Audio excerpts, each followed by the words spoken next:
Radio presenta Misterios de la Luna.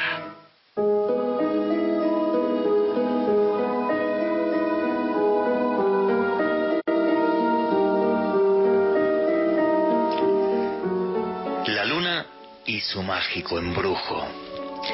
Durante miles de generaciones la contemplaban por la noche nuestros ancestros, soñando que allá arriba habitaban lejanos y misteriosos dioses.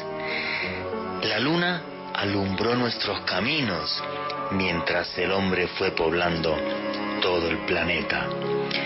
Dio luz también a los marineros cuando surcaban la mar en busca de otros puertos. La luna ha plasmado su magia, su embrujo en miles de obras literarias. A nuestro satélite le susurraban los chamanes hace ya miles de años para que su magia selenita impregnara toda la Tierra. A ella, a la luna, le debemos las mareas que sembraron la vida en nuestro planeta. ¿Alguien se imagina el terror de una noche eterna, de una oscuridad sin fin por no tener luna? Creo que por todo esto y mucho más, la luna nos pertenece a todos, es de toda la humanidad y una parte importante de nuestro universo. Pero el ser humano, nosotros, con su egoísmo, somos capaces de alterar lo que parece inmutable. Quizás algunos de ustedes no me están comprendiendo ahora y por qué le estoy hablando de la luna así, en este tono y de esta manera. Hace 51 años llegamos a nuestro satélite, marcando así un hito en la historia y una celebración sin precedentes en la ciencia. Hoy, 5 décadas más tarde, 51 años hace que llegamos a la luna, ya nos estamos peleando por ella, por la luna. ¿Estoy exagerando? En absoluto. Sí, tal y como lo están escuchando ahora mismo. Hace algo más de un mes, el señor Donald Trump decidió salirse de lo que se conoce como el Tratado Lunar, que se firmó en Naciones Unidas, en la ONU, hace décadas. De manera que al salirse de este Tratado Lunar, pues lo que pretende es que los recursos minerales que hay en la Luna, que en principio, según el tratado firmado por las naciones hace décadas, pues ya no pertenezcan a toda la humanidad, sino al primero que llegue allí lo saque y listo. Si es Estados Unidos, Estados Unidos. Si fuéramos nosotros Colombia, pues Colombia. Todo esto, desde mi punto de vista, que es una locura, hace parte de esta guerra económica que hay ahora mismo, que está en un apogeo tremendo entre Estados Unidos y China. Y también es parte de esta nueva guerra fría, que ya no es que se avecine a un futuro próximo, sino que ya es una pura y dura actualidad. Y la luna está siendo parte de todas estas disputas.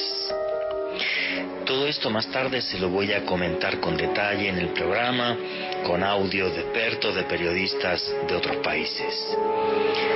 Pero ¿por qué les cuento esto y les hago esta reflexión aquí al principio del programa? Y esto es mi opinión. La suya es tan válida como la mía. Aquí siempre digo igual, somos una gran familia, nadie más que nadie, todos tenemos derecho a opinar, y para eso hay un numeral en Twitter que es Luna Caracol. Todas sus opiniones y comentarios a través del numeral Luna Caracol. De esto que está pasando, yo les quiero dar mi opinión y por supuesto queremos escuchar su opinión a través de este numeral en Twitter, Luna Caracol. Lo que yo creo es que al comienzo de los tiempos, un dios o dioses, que yo no sé si hay uno o varios, nos regalaron un mundo y un universo como para que jamás tuviéramos faltas, para que nunca pasáramos hambre. Y es nuestra naturaleza humana, esa parte oscura de nuestra naturaleza, la que continuamente provoca guerras, destrucción, calamidades. Y somos nosotros los que ponemos oscuridad a todas las maravillas de la creación. Ojalá estas palabras les hagan reflexionar, igual que yo reflexioné cuando las estaba escribiendo esta tarde. Esta eterna manía del ser humano en emponzoñarlo todo, en envenenar todo. Ni siquiera ya la luna y las estrellas las podemos compartir. Pues señores, así nos va. La disputa, el odio, el egoísmo, todo eso siempre acaba de la misma manera, en violencia y en guerra. Ojalá la magia de la luna siga siendo imperturbable. Ojalá la magia de la luna nos acaricie todas las noches, absolutamente a todos los seres humanos de este planeta, como viene sucediendo durante miles de generaciones. Buenas noches, Colombia. Mi nombre es Juan Jesús Vallejo. Los que queréis seguirme en redes sociales, mi Twitter es @JuanGVallejo, Juan J.E. Vallejo. En Instagram y en Facebook me podéis seguir como Juan Jesús Vallejo. ¿Queréis más información también sobre esto que os estoy contando de la Luna? Tanto esta guerra geopolítica que ya llega al espacio y otros misterios de la Luna. Tenéis vídeos en un canal de YouTube que se llama Oculto tras la sombra. He sacado recientemente, ayer saqué un vídeo sobre conspiraciones en la Luna, y hace unas semanas saqué otro vídeo sobre este conflicto geopolítico que a mí me parece una total y absoluta locura. Todos vuestros comentarios a través del numeral Luna Caracol. Qué bonito es soñar con las estrellas. Qué bonito es soñar incluso que uno puede mecerse en la superficie de la luna. Que nunca jamás nos roben nuestros sueños. Y para hablar de conspiraciones de la luna, que es uno de los temas más de moda siempre en el misterio, siempre que hablo de esto hay datos nuevos y creo que a la gente le encanta. Para hablar de conspiraciones en la luna, de esta guerra geopolítica de la luna, de la historia de la carrera espacial y sus misterios, cómo el hombre llegó a posarse en la superficie de nuestro vecino satélite, tenemos aquí, como siempre, diferentes invitados. Y al primero, como siempre también, que le doy las buenas noches, el periodista Alejandro Bernal. Alejandro, buenas noches, ¿cómo estás? Buenas noches, Juan Jesús. Un saludo para usted, para Vicky en los controles, para nuestro invitado de esta noche, mi compadre Miguel Pérez en Santa Marta, y también para todos los oyentes que han reportado sintonía, como Ofelia Peña, Adriana Monroy, Gata del Páramo, Gladys Ferro, Iván Ojeda, Magno Emperador, Oscar Mauricio Peña, Andrés desde Popayán, Natalie Luna, Gema Ángel, Alex Beltrán, Diego Ferreira, Ramiro B. Luna, Gastón Rey en Buenos Aires, Argentina. Un abrazo para todos los oyentes que nos escuchan en el sur del continente, y desde luego para toda la gran familia del misterio que como siempre se conecta con nosotros a esta hora para hacer esta tertulia de misterio, y hoy para hablar sobre un tema muy apasionante, al menos para mí, como lo es la carrera espacial y todos los misterios alrededor de nuestro satélite natural como lo es la Luna.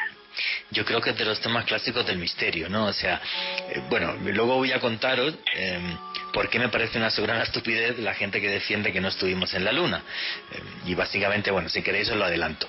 Hay dos motivos fundamentales. Uno, si los norteamericanos no hubieran pisado la Luna, los soviéticos lo hubieran dicho inmediatamente, demostrando que aquello era una falsedad. Y lo segundo, hay una cosa que es imposible de falsificar, que son las rocas lunares. Las rocas que vienen desde la Luna y que están en diferentes museos y que hay en Estados Unidos y que tiene la NASA, eso no se puede falsificar. Con con lo cual, desde mi punto de vista, estuvimos en la Luna sí o sí. Cosa distinta es que estuvimos en la Luna y detrás de esto hay un montón de conspiraciones, de mentiras y de hechos, que es lo que vamos a repasar en el programa de hoy. Y para hablar de todo esto, además de Alejandro Bernal, tenemos por ahí también en Santa Marta a otro periodista y buen amigo, Miguel Pérez. Buenas noches, ¿cómo estás? Hola Juanje, muy buenas noches a toda la audiencia, buenas noches Alejo. Muy bien, ahora ya no estoy en Taganga, estoy en Santa Marta. Muy bien. ¿Sabes? ¿Te fuiste de la playita? ¿Por qué? Bueno, tienen la playa también al lado. Sí, no, por diferentes situaciones y muy contento de participar hoy en el programa porque yo tengo un romance con la Luna. Entonces, encantado de venir a hablar de mi novia en la Luna un rato. Tú que has estado con marineros durante estos últimos meses allí en Taganga, me imagino que la Luna para la gente que trabaja en el mar es algo fundamental, ¿no? Fundamental, una guía y además el brillo con el que se puede ver la Luna desde esos lugares es otra cosa. Sí, me imagino que tiene que ser algo maravilloso. Antes de arrancar con todo esto, yo quisiera preguntarle tanto... Y además voy a hacer estas dos preguntas para que vosotros opinéis a través del numeral y leemos vuestras opiniones, ya que he arrancado yo opinando esta noche, para que vosotros también tengáis la oportunidad a través del numeral de Luna Caracol. Siempre digo lo mismo, aquí lo que hacemos es periodismo de misterio. Nosotros os ponemos los hechos encima de la mesa y vosotros decidís qué hay detrás y qué no. Pero lo que vamos a poner hoy encima de la mesa, todo son hechos, y van a ir con nombres, apellidos, fechas, lugares, todo muy, muy, muy concreto, que de eso se trata el periodismo. Alejandro Bernal, y le voy a hacer la misma pregunta a Miguel Pérez. ¿Por qué crees que la Luna es un tema que le gusta tanto a los amantes del misterio? O sea, las conspiraciones de la Luna, es un tema que arrasa, o sea, es un tema que es de los imbatibles del misterio. Pues Juan Jesús, yo opino que el tema de la Luna, al igual que de cualquier otra manifestación que nos acompañe en la naturaleza, pues básicamente nos evoca a la esencia de nuestro ser, de nuestra especie. La Luna nos ha acompañado durante millones de años, siempre iluminándonos por las noches, y yo creo que todas las culturas, desde que el hombre es hombre, la hemos interpretado de maneras diferentes, y a medida que ha evolucionado no solamente en nuestro pensamiento, sino también nuestro conocimiento científico, pues cada vez más le vamos dando otro tipo de connotaciones. Dentro de ellas, por ejemplo, y esto se habla mucho en el ámbito de la conspiranoia, es que, por ejemplo, la Luna podría ser artificial o que pudo haber sido creada por otro tipo de civilizaciones, pero como usted comentaba, Juan Jesús, hace unos minutos, nosotros vamos a hablar de datos y hechos concretos. Vamos a hacer un ejercicio de periodismo de misterio durante las próximas 2 horas, así que yo creo que la Luna es una fascinación para todos los que amamos el misterio porque hace parte de nuestra naturaleza. ¿Y tu opinión, Miguel Pérez, sobre lo mismo? ¿Por qué la Luna arrasa tanto dentro de los temas de misterio? Luego yo daré también la mía. Miguel. Creo que además de su ubicuidad en los temas de misterio en general, en toda la humanidad, siempre creo que porque es nuestra prueba visible del espacio. Las estrellas y el sol también, pero a la Luna nosotros la podemos mirar directamente, verla cambiando, verla oculta y majestuosa completa. Nunca es igual, pero siempre es la misma y siempre ha estado ahí, entonces es inevitable no mirarla. Bueno, yo voy a dar mi opinión. Yo creo que la Luna es un tema que arrasa dentro de los temas de misterio por la batalla de los apoloescépticos, la gente que no cree que estuviéramos en la Luna, que bueno, solamente en Estados Unidos es más de un 10% de la población. A nivel mundial eso habría que incrementarlo. Y luego siempre ha sido un tema muy polémico, porque es un hito que marca la historia de la ciencia, y los científicos que llevan esta metodología, todo así súper muy racional y tal, lo llevan como una medalla. Y sí es cierto que les guste o no, estuvimos en la Luna, pero hay una serie de conspiraciones muy oscuras detrás de la llegada a la Luna, por una sencilla razón, porque llegamos a la Luna por un tema político, porque estamos en los años 60, nos tenemos que ir a los años 60 y pensar que era fundamental, fuera como fuese, que los Estados Unidos llegaran a la Luna antes que la Unión de Repúblicas Socialistas Soviéticas. El mundo estaba dividido en dos, el bloque capitalista y el bloque comunista, y los dos querían demostrar que su ideología y su forma de entender la vida era la correcta. y pusieron a la Luna en medio de este conflicto, en medio de esta carrera y en medio de esta disputa ideológica. Entonces es un tema que enciende pasiones entre científicos. Yo he entrevistado a muchos científicos sobre esto y sobre ciertas partes que vamos a comentar esta noche, y algunos hay algunas partes que no les gusta hablar nada es cero, pero bueno, los hechos son los que son y aquí los vamos a poner esta noche encima de la mesa. Yo creo que lo suyo es que hagamos un ejercicio de historia. Igual que os estoy comentando esto, que jamás hubiéramos llegado a la Luna, si no es porque el mundo estaba dividido en dos, bueno, jamás. Hubiéramos llegado un par de décadas más tarde. Hubiéramos llegado seguramente en los 80 o algo así, pero no en el año 1969, haciendo un esfuerzo científico y tecnológico casi sobrehumano. Pues aparte de este contexto histórico, hay una parte muy oscura en cómo se llega a la Luna, que por cierto hay un vídeo tanto en el canal de YouTube Oculto tras la sombra, como en el canal de YouTube de Caracol Radio, donde hablo de esto. ¿Qué participación tuvieron científicos nazis, científicos que pertenecieron y que trabajaron para la Alemania nazi en el desarrollo del proyecto Men in the Moon, en el proyecto Apolo? Bueno, pues os quiero comentar esta historia y la opinión de todos a través del numeral Luna Caracol, que no se me ha olvidado, que además vamos a leer también vuestras opiniones, pero quiero comentaros esto antes de empezar a leer en el Twitter. Bueno, yo creo que si a casi todos nos preguntan cuál es la primera vez que un ser humano pone un objeto fuera de nuestro planeta, pues todos pensamos en el Sputnik, en el satélite soviético. Lo cierto es que la primera vez que somos capaces de mandar algo fuera de nuestro planeta, aunque no fuera un satélite con una órbita controlada ni nada de esto, eso sucedió el día 3 de octubre de 1942 en un lugar que es la isla de Usedom, en una base militar, que era una base militar secreta, donde se desarrollaban todas las armas de tecnología muy avanzada de la Alemania nazi, la base militar de Peenemünde. En Peenemünde, el día 3 de octubre de 1942, un científico de nombre Wernher von Braun mandó un cohete A4 de 12.000 kilos a 38 kilómetros de altura. Y esto lo hizo para impresionar a toda la cúpula de la élite nazi que estaba aquel día en Peenemünde, para ver si aquel cohete funcionaba, obvio, no con la intención de que fuéramos a la Luna, sino con la intención de crear misiles balísticos de gran alcance, cosa que creó el señor Wernher von Braun, y esos misiles balísticos se llamaron las V1 y las V2. Pues resulta que los aliados se enteran de que este tipo de cosas están sucediendo en Peenemünde y lo que hacen es bombardear Peenemünde y destrozan por completo toda la instalación. Ojo, que si eso no llega a suceder, lo mismo muchos de ustedes, incluso un servidor, estaría hablando alemán.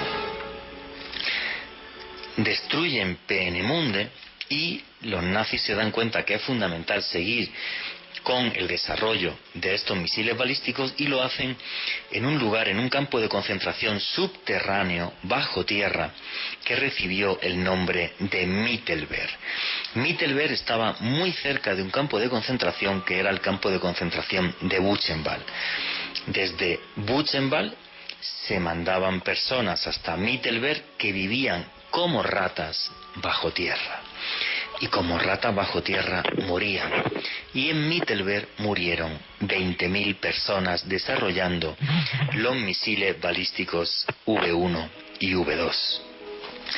Tanta importancia tuvo aquello que sucedió bajo tierra en Mittelberg que cuando termina la Segunda Guerra Mundial, ni siquiera los aliados, los norteamericanos, respetan el tratado que tenían ya con la Unión Soviética y mandan 300 camiones que atraviesan la República Democrática Alemana, repito, 300 camiones para llevarse todo lo que había de aquellos misiles y además los documentos de las investigaciones, porque en los documentos ya el señor Wernher von Braun tenía desarrollado un misil intercontinental. Pues cuando termina la Segunda Guerra Mundial, el señor Wernher von Braun, obvio, no escapó, ni lo intentó. Se entregó a los aliados, dijo: mire usted, yo soy el ingeniero jefe de todo ese tipo de proyectos, y que estuvo sentado en los juicios de Nuremberg por criminal de guerra, pero salió absuelto, y los norteamericanos crean una operación que fue la famosísima operación Paperclip, donde no solamente a Wernher von Braun, sino 1.600 científicos se les borró su pasado para que pudieran ir a trabajar a Estados Unidos. Se calcula más o menos que esto en patente le dio un beneficio a los Estados Unidos de en torno a 10.000 millones de dólares. El señor Wernher von Braun en 1955 ya tenía la nacionalidad norteamericana. Von Braun pactó con los norteamericanos que él y 18 de sus colaboradores se les borrase el pasado y pudieran ir a trabajar a Estados Unidos. Uno de sus colaboradores más famosos es un señor que era el doctor Arthur Rudolph, el papá de una nave espacial, el papá de un misil que podía salir al espacio, que era el Saturno V. El problema es que todo lo que pasó en Mittelberg fue teniendo eco durante muchísimos años, y en 1979 el Departamento de Justicia de los Estados Unidos de América le dice al señor Arthur Rudolph: oiga, que aquí tengo una serie de documentos que le implican a usted en toda una serie de crímenes de guerra bastante importantes que acabaron con la vida de 20.000 personas. En 1983 el señor Arthur Rudolph tuvo que renunciar a la nacionalidad norteamericana, y en 1984 se fue rumbo a Alemania, donde tuvo un juicio por crímenes de guerra, pero de ese juicio salió indemne, o sea, salió como si nada, por falta de pruebas. Por cierto, esta es una de las cosas que los famosos negacionistas, los que dicen que el holocausto nazi es falso, es una de las cosas que ellos ponen como prueba para intentar alegar que el holocausto nazi no existió, que es otra cosa súper absurda, porque para demostrarle a usted que solamente en el holocausto solo judíos murieron 6,5 millones, no hace falta más que se vaya uno a un sitio que se llama Yad Vashem, el Museo del Holocausto en cerca de Jerusalén, en Israel. Yo estaba allí, y allí tiene uno las 6,5 millones de fichas rellenadas a mano por los familiares de los fallecidos en el holocausto nazi. O sea, ya os digo que es muy fácil de comprobar que el holocausto nazi sí fue una realidad, aparte de la cantidad de imágenes, fotografías, pruebas, testimonios y demás. Bueno, pues tanto Arthur Rudolph como von Braun no pasaron ni un solo día en la cárcel. Nadie jamás ha podido demostrar que Wernher von Braun estuviera físicamente en Mittelberg viendo cómo morían aquellas 20.000 personas, pero que estuviera por allí algún día que otro, yo creo que es bastante fácil, cuando lo que estaban fabricando allí eran sus misiles. Repito, nadie lo ha podido demostrar, pero todos los indicios apuntan a que von Braun realmente, igual que Arthur Rudolph, que de ese no cabía ninguna duda, estuvieron muchas veces en Mittelberg viendo cómo morían aquellas 20.000 personas, entre comillas, en aras del progreso y de la ciencia. Bueno, ¿qué opináis de esto a través del numeral Luna Caracol? Las naves Apolo llegaron a la Luna gracias a la ingeniería que diseñó, creó y supervisó en la NASA, porque era el ingeniero jefe de la NASA, el señor Wernher von Braun. Ojo, que el señor Wernher von Braun fue miembro de las SS, miembro de la Guardia Personal del Führer. Ojo con esto. Yo dudo mucho que por ser un científico tuviera que llegar a pertenecer a las SS. Y esto, no hay ninguna duda, me hace gracia porque cuando saqué Ayer por la noche el vídeo en YouTube, enseguida respondió uno: eso es falso, nunca fue miembro de las SS. Señores, está en Wikipedia. Es que esto no es ningún misterio. Me gustaría decir que estoy investigando 5 años y he tenido que ir a viajar a Alemania 7 veces para conseguir los documentos. Es súper conocido. Podéis ver fotos de Ernest von Braun con la cúpula nazi, y fue miembro de las SS, no cabe absolutamente ninguna duda. Sí es cierto que cuando entrevistaron una vez en televisión a un compañero suyo, dijo que von Braun le había dicho que qué pena el día que tuvo que entrar en las SS, porque, bueno, en fin, ya cada uno que se crea lo que se quiera creer o no, pero que fue miembro de las SS no cabe absolutamente ninguna duda. Bueno, pues los cohetes llegaron hasta la Luna gracias a la ingeniería creada en la Alemania nazi y a científicos que estuvieron en campos de concentración donde murieron miles de personas. ¿Cómo sobrevivían los astronautas? ¿Quién es el papá de la medicina aeroespacial? Porque meterte en una nave y tener una aceleración enorme, meterte en el vacío, la presión, la resistencia al frío, la posible falta de oxígeno. Bueno, pues el papá de la medicina aeroespacial es un señor que se llamaba Hubertus Strugol, uno de los 18 colaboradores de Wernher von Braun. Bueno, pues el señor Hubertus Strugol era ciudadano norteamericano ya en 1956. Y Hubertus Strugol era el jefe médico de la NASA. El señor que supervisaba cómo tenían que ser los habitáculos y qué tecnología tenían que tener para que los astronautas pudieran sobrevivir a la entrada en el espacio exterior. Hubertus Strugol, este mismo señor, era el jefe médico de la Luftwaffe alemana. Era el jefe médico de la Fuerza Aérea Alemania, de la Alemania nazi. ¿Por qué tenían tanto interés los nazis en la medicina aeroespacial y por qué son los creadores de la medicina aeroespacial? Porque ellos crean el primer avión a reacción de la historia, que es el Messerschmitt. Como bombardearon Peenemünde, tardaron mucho más en desarrollar el Messerschmitt, era carísimo y no tuvo apenas incidencia en la guerra porque se crearon muy pocos aviones justo al final. Si los alemanes hubieran dispuesto de ese avión, ustedes y yo posiblemente estaríamos hablando alemán, o en vez de inglés sabríamos alemán como segunda lengua, los que sepan inglés, que yo de inglés no tengo ni idea. El Messerschmitt era un avión que volaba a 870 kilómetros por hora cuando los aviones de la época no llegaban a los 500 por hora. O sea, tenía casi el doble de velocidad que un avión convencional. Ya digo, gracias al bombardeo de Peenemünde, pues este avión no se pudo desarrollar antes, si no, la guerra hubiera cambiado. Bueno, pues el señor Hubertus Strugol, donde hacía experimentos era en el campo de concentración de Dachau. Y ahí metía a personas dentro de cámaras hiperbáricas para simular la altitud, llevaban a personas a fríos extremos. Y el caso de este señor, claro, como era, digamos, más... ¿cómo decirlo?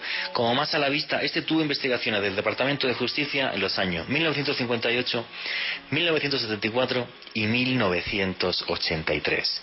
Las 3 veces que se le enjuició, este señor quedó absuelto otra vez por falta de pruebas.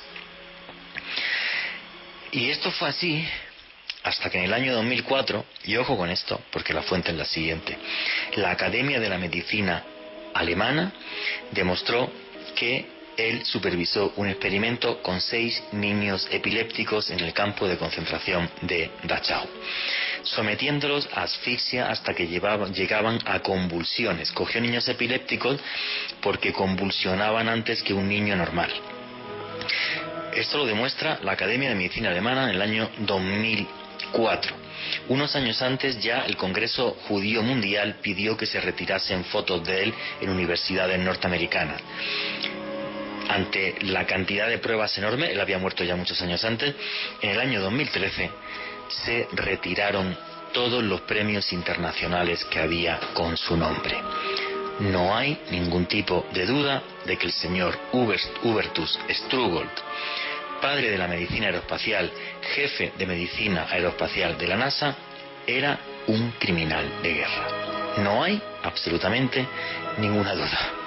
Por eso han quitado todos los premios a su nombre y por eso se retiraron todas sus fotos de las universidades norteamericanas. Así que esto no sé a ustedes qué le parece a través del numeral Luna Caracol. A mí lo que me parece es que cada vez que rememoramos lo inteligentes que somos por haber llegado a la Luna, tenían también que rememorar aquellos 20.000 muertos de Mittelberg que fallecieron creando los misiles con la tecnología que más tarde llevó al hombre a la Luna. Qué pena que los grandes avances de la ciencia se hagan siempre en medio de una guerra. Y lo que yo creo es que la ciencia o el conocimiento nunca deben estar por encima de la ética. Los seres humanos somos más importantes que llegar a la Luna. Si usted es responsable de 20.000 muertes en un sitio donde la gente moría como ratas en un agujero, lo que yo creo, y en mi opinión, es que estos señores tenían que haber estado en la cárcel un tiempo, por no decir toda la vida, y si hubiéramos llegado a la Luna 20 años más tarde, pues llegamos a la Luna. Esa es mi opinión. La suya a través del numeral Luna Caracol. Y mientras escriben sus tweets, yo le voy a preguntar su opinión sobre esto a Alejandro Bernal y a Miguel Pérez, que están por ahí. Alejandro, ¿qué opinas de toda esta historia de los nazis y la Luna? Que es muy oscura, muy oscura, muy oscura. Pues Juan Jesús, creo que la clave es lo que usted plantea en su disertación, y es que básicamente es un problema de moralidad. Y hay que tener en cuenta algo: no solamente los norteamericanos reclutaron científicos e ingenieros nazis para adelantar su programa espacial, sino también los rusos, los soviéticos también se llevaron una gran cantidad de mentes brillantes de la Alemania nazi, no solamente para desarrollar su programa para desarrollar armas nucleares, sino también para desarrollar su propia carrera espacial. Yo creo que, sinceramente, como siempre en la historia, lamentablemente la escriben los ganadores. Muchas veces se anteponen las ambiciones, se antepone, entre comillas, el progreso, el desarrollo científico. No hay que negar que este periodo histórico que vivimos en la década de los 50 y 60 del siglo pasado nos ayudó mucho, nos adelantó mucho técnica y tecnológicamente, y también a nivel de conocimiento sobre lo que es el espacio y nuestro sistema solar. Pero concuerdo con lo que usted dice, Juan Jesús, y es que este tipo de criminales no se les debió haber dado ningún tipo de amnistía, y más bien, digo yo, debieron haber pasado mucho tiempo en la cárcel, y como requisito para purgar sus condenas debieron haber dado sus conocimientos para ingenieros de estos países, pues para desarrollar este tipo de programas, pero no hacer lo que realizaron los norteamericanos de limpiarles su pasado de supetón y permitirles andar impunemente. Bueno, sí, aparte ganando una plática bastante importante. Bueno, Von Braun incluso era un héroe nacional, viajaba por el mundo, cobraba conferencias adinerales y bueno, ganó muchísimo dinero, obviamente por el conocimiento que tenía. Miguel Pérez, ¿tú qué opinas de la historia esta y la relación entre los nazis y la Luna? Bueno, además de lo que ya dijeron ustedes, sobre todo Alejandro, que también es muy conocedor de historia nazi, yo quiero aportar antes de opinar que también se sabe que los nazis estaban desarrollando proyectos de aviación y de misiles y de cohetes que con unos años más, si no hubieran sido derrotados cuando fueron derrotados, hubiesen ganado la carrera espacial solos, y fueron proyectos que también fueron descubiertos por los norteamericanos y por los rusos, como dice Alejo, que fueron utilizados para su provecho y que decantaron en lo que hoy fue eso. Definitivamente es un dilema moral muy grande, y toda esa cantidad de vidas no lo vale, porque eventualmente se hubiera podido llegar, pero no de esa manera. Fíjate, además de esos 20.000 muertos, la gran mayoría fueron homosexuales, gitanos y comunistas. También murieron judíos, pero parece ser que bastante poco respecto a homosexuales, gitanos y comunistas. Entonces, a mí eso es lo que me parece terrible. Y ahora sí, que no sé ni siquiera cómo vamos hoy en Twitter, ¿qué está comentando la gente, qué está diciendo la gente de toda esta historia de la Luna a través del numeral Luna Caracol? Alejandro Bernal, ¿qué está opinando la gente? Pues Juanje, agradecerle a todos los oyentes que han convertido al numeral Luna Caracol en la cuarta tendencia más importante de Twitter en Colombia. Diego Arias nos pregunta lo siguiente: ¿es verdad que Hitler no bombardeó a Inglaterra con bombas nucleares porque la nube radioactiva los podría alcanzar a ellos también? No, falso. Jamás los nazis no tuvieron nunca la bomba atómica, y además no la tuvieron porque tenían muchos errores matemáticos respecto a la cantidad de agua pesada y cosas que hacían falta para crearla. Una de las cosas curiosas en la creación de la bomba atómica, que la idea fue de un científico húngaro que se puso en contacto con Albert Einstein, es que las grandes mentes que crean la bomba atómica en el proyecto Manhattan, a la cabeza del proyecto Manhattan el científico Oppenheimer, muchos de esos científicos habían huido, sobre todo los países del este, ante el avance nazi. O sea, Alemania de forma indirecta provocó que se crease la bomba atómica y que se acabara utilizando contra los japoneses. Ellos ya estaban derrotados. ¿Qué más preguntas y comentarios hay? Gerardo Rengifo: ¿es verdad que falsearon la transmisión de la llegada del hombre a la luna con Stanley Kubrick? No, falsísimo. Eso es un bulo total. O sea, llegamos a la luna seguro, las transmisiones son correctas. Cosa distinta es si en la luna pasó lo que nos dijeron o pasaron más cosas, que ese es el siguiente bloque del que vamos a hablar. Pero no cabe ninguna duda que estuvimos en la Luna, que las comunicaciones fueron reales, que las imágenes que se vieron en televisión eran reales. De eso, desde mi punto de vista, no cabe absolutamente ninguna duda. ¿Qué más preguntas y comentarios hay? Cecilia Arteaga: ¿el proyecto Artemisa es el principio de la colonización de la Luna? Sí, seguro.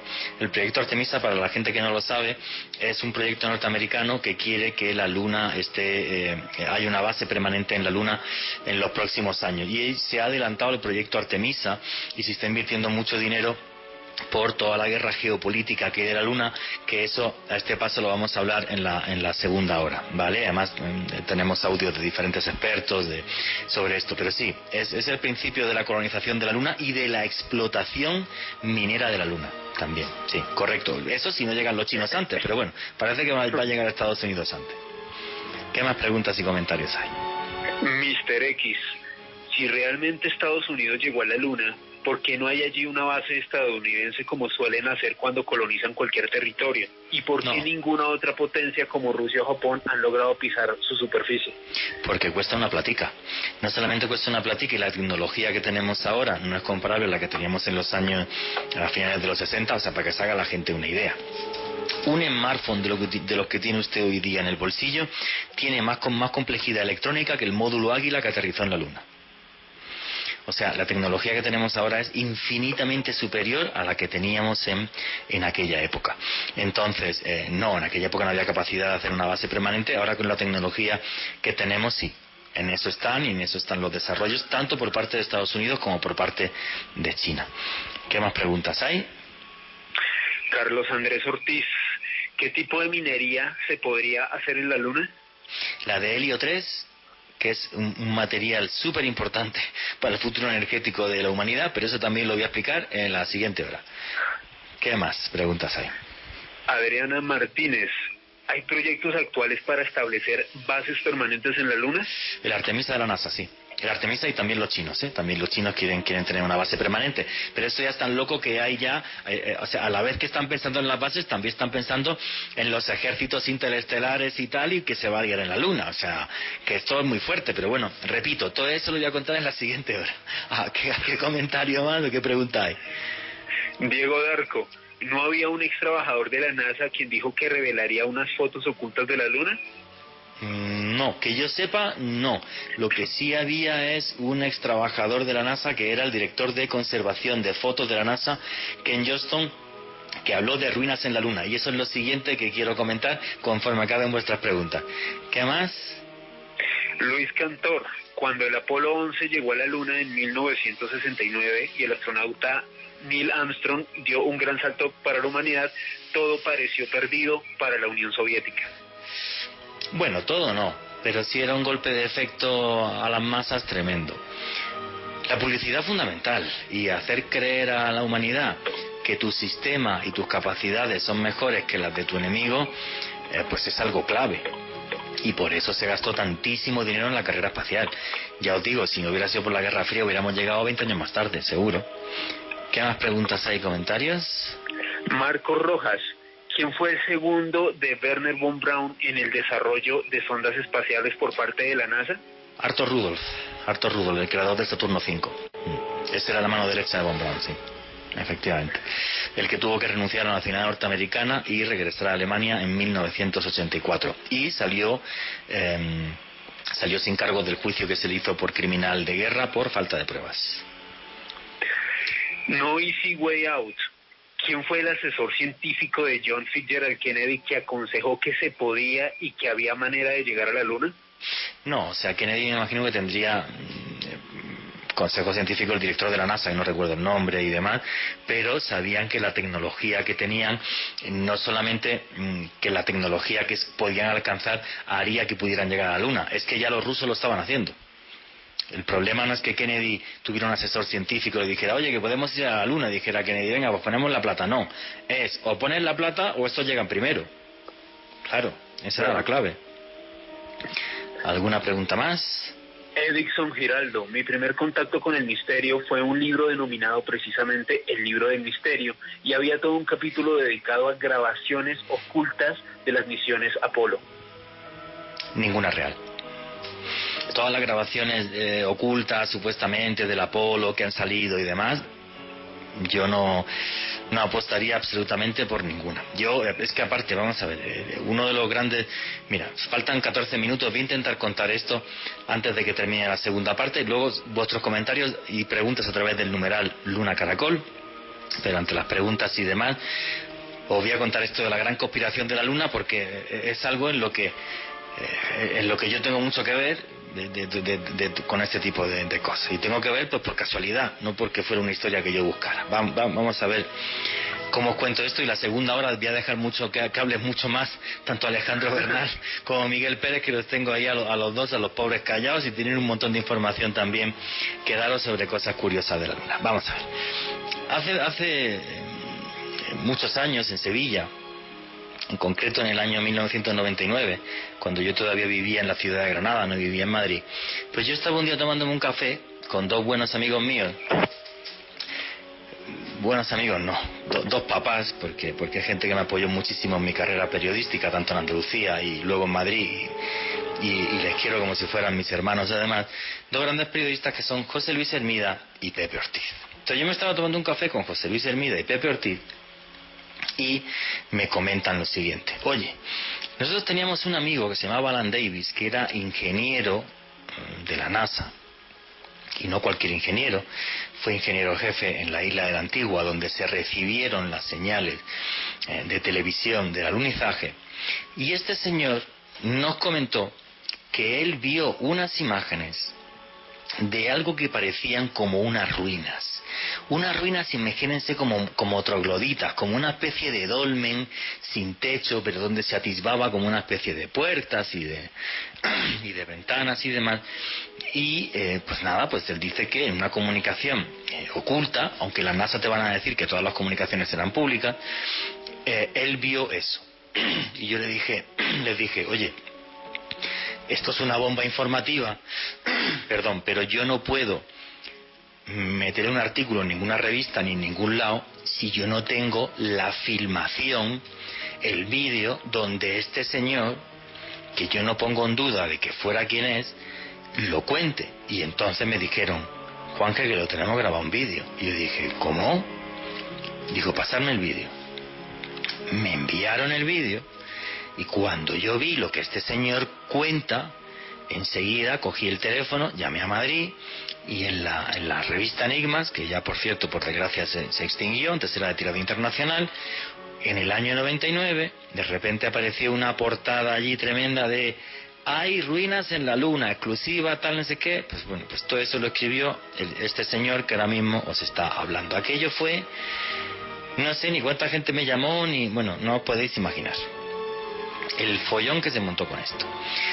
Pasaron los años y en el año 2008 yo trabajaba ya en el Grupo Prisa, como estoy haciendo ahora mismo aquí en Caracol Radio. Y en el Grupo Prisa pues había un programa de televisión que se llamaba Cuarto Milenio, que se emitía en una cadena de televisión que era el Grupo Prisa, que era 4 Televisión. Y entonces, como todo el mundo sabía esta historia que yo le había sacado a la luz, me pidieron que me fuera a Sevilla y localizara a la viuda de Alan Davis, Nieves Davis. Y localicé a la viuda de Alan Davis. Y nada, pues allí la entrevisté en el Parque de María Luisa, que es un parque muy conocido de Sevilla, la entrevisté y me volvió a contar toda esta historia, bueno, ya con muchos más datos. Bueno, Alan Davis es un señor que, pues hablaba 4 idiomas, era ingeniero de la NASA, fue a España porque la NASA tiene instalaciones en España y fue el encargado de recibir, repito que esto es muy importante, de recibir la señal desde el módulo Águila a la Tierra, en la isla de Antigua. Como esto era además algo muy sensible, me fui a ver al jefe de la NASA en España, Ruiz de Gopegui, y Ruiz de Gopegui me lo confirmó. O sea, sí, este señor estaba en la isla de la Antigua, yo lo conocía, tacatá. Este reportaje, que lo podéis ver en YouTube, el reportaje aquel que escribí, la investigación, bueno, la última vez que lo vi tenía como 1 millón de visitas, ¿vale?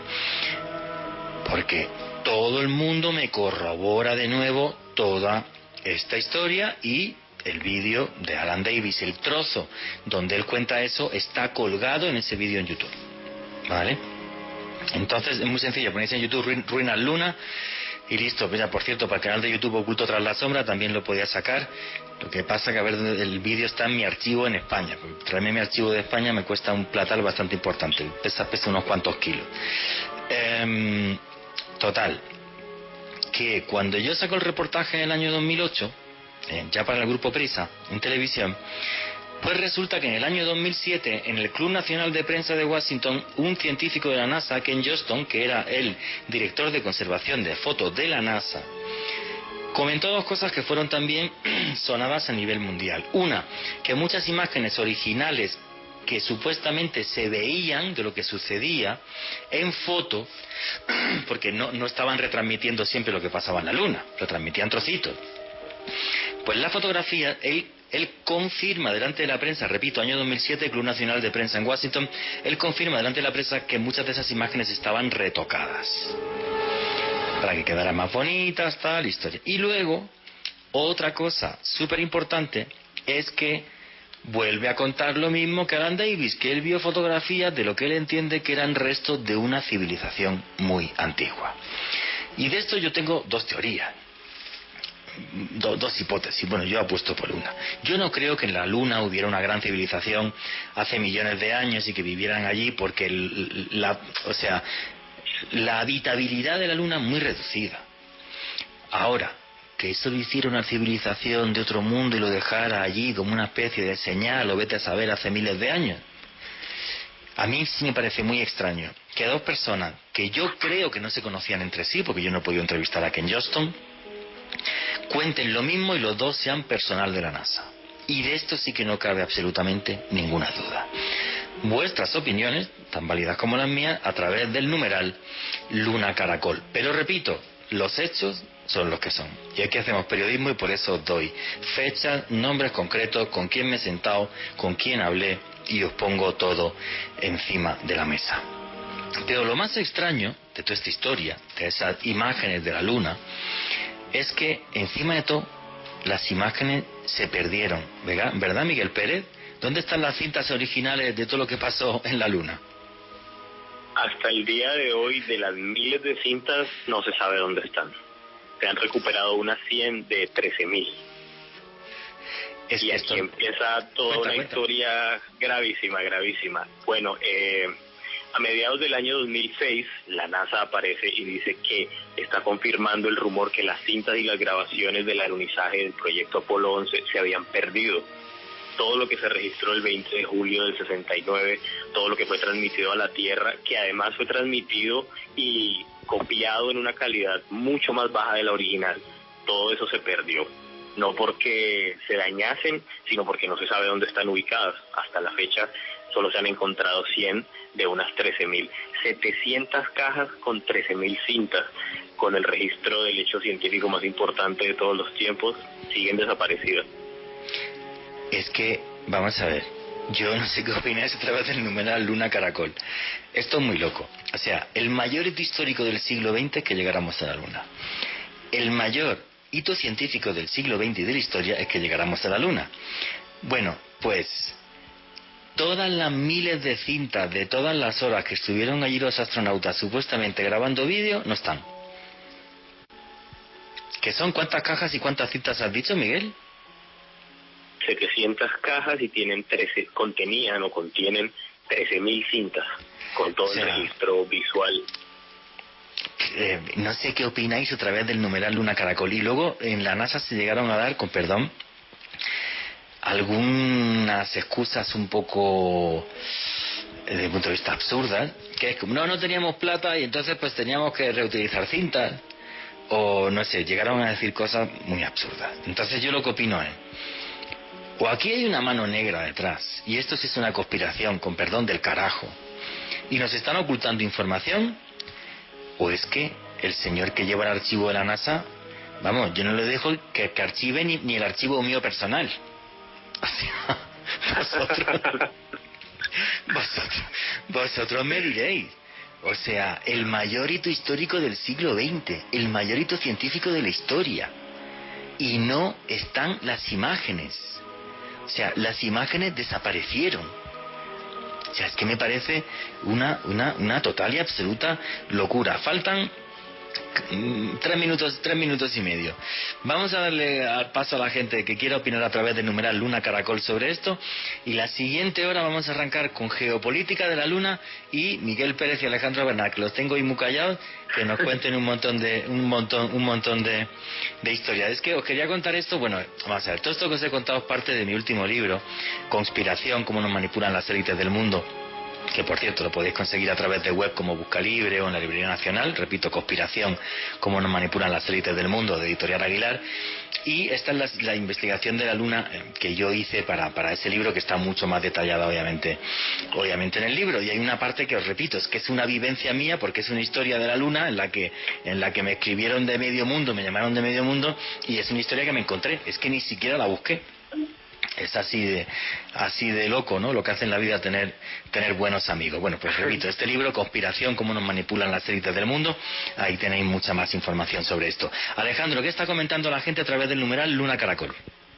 Muchas gracias a todos quienes nos han permitido seguir siendo tendencia en Twitter en Colombia, la tendencia número 5 en este momento. Andrés nos pregunta lo siguiente: alguna vez escuché a JJ Benítez decir que los Estados Unidos explotaron ruinas en la Luna. ¿Qué opinas sobre eso, Juan Jesús? Mira, esa historia la conozco súper bien, es una de las cosas por las que Juanjo Benítez no me habla, y es muy sencillo, porque Juanjo Benítez habla de que él tenía un famoso mirlo rojo. Mirlo rojo es Alan Davis. Como yo fui el periodista que públicamente dijo esto, es una de las razones por las que Juanjo no me habla. Pero bueno, os puedo decir, Nieves Davis me confirmó que Juanjo Benítez le decía a su marido el mirlo rojo. Así de claro y de sencillo. Lo digo porque es la verdad y es lo que yo hablé con Nieves allí. Y por eso Juanjo habla de las ruinas en la Luna, sí, porque conoció a Alan Davis. Correcto. ¿Qué más? Nuestro amigo Carechimba, se descubrió algo que no quisieron revelar por el motivo que sea, y por eso todo es tan secreto alrededor de la Luna. Hombre, yo creo que el tema este de la supuesta ruina, y hay algo muy sencillo. Mira, en el año 1961 la NASA encarga una cosa que se llamó el informe Brookings a un grupo de expertos sobre qué consecuencias tendría a nivel mundial que la NASA o el gobierno de los Estados Unidos de América le dijeran al mundo: oye, no estamos solos. Y entonces el informe Brookings es muy claro. Las consecuencias sociales y económicas de algo así hundirían el mundo tal y como lo conocemos.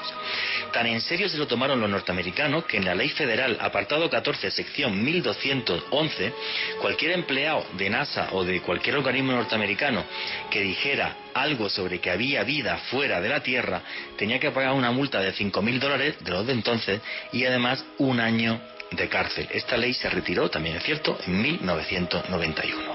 Pero que el informe Brookings es otra realidad, no cabe absolutamente ninguna duda. Y queda tiempo para una preguntita y listo, faltan 50 segundos. Felipe Canchila, ¿qué hay en el lado oscuro de la luna? Eso en la siguiente parte os vamos a contar mucho más. Una preguntita súper rápido. Cata, ¿de quién es la luna? ¿Cómo se distribuye? Según Naciones Unidas, la Luna nos pertenece a todos por un tratado que se conoce como el Tratado Lunar. Según Donald Trump, desde hace 2 meses, el primero que llega se la queda. Se ha salido el Tratado Lunar. Claro, esa es la realidad. Esto es así de sencillo. Oye, no queda tiempo, faltan ya 18 segundos. Bueno, señores, vuestros comentarios y preguntas a través del numeral Luna Caracol. Abrimos la segunda hora hablando de todo esto y con vuestras opiniones. No os vayáis, que siguen los especiales de misterio en Caracol Radio. Continuamos con Misterios de la Luna.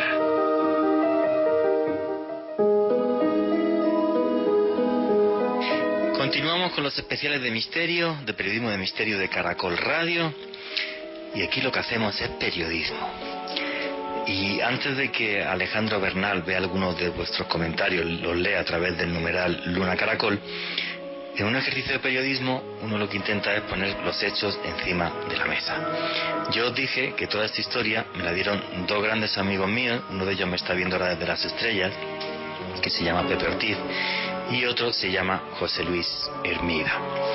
Son los que me cuentan cómo conocen a Alan Davis y toda esta historia. Entonces, para que lo escuchéis vosotros mismos, me puse en contacto esta semana con José Luis Hermida para que en un audio le contara a toda la audiencia de Caracol quién era el señor Alan Davis, el ingeniero de la NASA, que dijo que había ruinas en la Luna. Vicky, ¿me puedes poner por favor el audio número 5? Hola, Juanje. Me preguntas de qué hablábamos con Alan. Pues nosotros conocimos a Alan en Sevilla, participó en algunos de nuestros programas de radio y de televisión de aquella época y lo podríamos catalogar como un ser excepcional, amigable, culto, muy preparado. Hablábamos cuando aún nadie hablaba de ello, del proyecto, de lo que ahora se llama Proyecto Artemisa, que es la vuelta a la Luna. Hablábamos de la existencia de agua en la Luna cuando nadie quería creerlo. Y hoy NASA reconoce que hay más de 1.600 millones de toneladas de agua congelada en los polos y que podría usarse como combustible para cohetes que fueran a Marte. La Luna sería así, en ese caso, una base para ya llegar a Marte, para poder conquistar Marte. Hablábamos de la conquista lunar con bases permanentes, hablábamos de la minería lunar, metales raros y preciosos como el uranio, el titanio y el helio 3, este último que no existe en la Tierra, para obtener material de construcción de nanotecnología, telecomunicaciones, maquinaria médica, etcétera, etcétera. Hablábamos de que existían pruebas de que el hombre había ido a la Luna. Se trajeron en el Apolo 11 21 kilos de rocas lunares que se distribuyeron por diversas universidades. Se dejaron además refractores de marcadores de láser que devuelve un haz de luz láser que se lanza desde la Tierra en 3,5 segundos y que localiza donde se estrellaron los módulos lunares, porque los módulos lunares se dejaron en la Luna. Hablábamos también de posibles construcciones de materiales en la propia Luna con impresoras 3D. Hoy conocemos lo que son las impresoras 3D, que crearían materiales con regolito lunar para construir hábitats, incluso piezas de cohetes. De la exploración de la cara oculta, porque existe poca radiación allí, poca interferencia y se pueden captar mejor las señales del espacio exterior. Y cómo no, de la posible vida en la Luna, de arquitectura extraterrestre en la Luna. De hecho, 2 de sus compañeros en NASA, Richard Hoagland y Mike Barra, en un libro publicado en 2007 llamado Dark Mission, nos hablan de civilizaciones avanzadas que habrían llegado a la Luna y a Marte, así como a las lunas de Júpiter y Saturno. y que ellos fotografían o intentan explicar fotografías que publican en su libro como restos de ruinas cristalinas en la Luna. Estas eran las cosas y muchas más de las que hablábamos con el afable Alan Davis. Fue una persona inconmensurable, una persona cercana, una persona que nos hizo soñar y una persona que nos explicaba a nivel teórico cosas que hoy en día se reconocen a nivel práctico. Espero que esto sirva como un punto de enlace y que te sirva para, de alguna forma, comprender parte de nuestras conversaciones. Un abrazo a todos.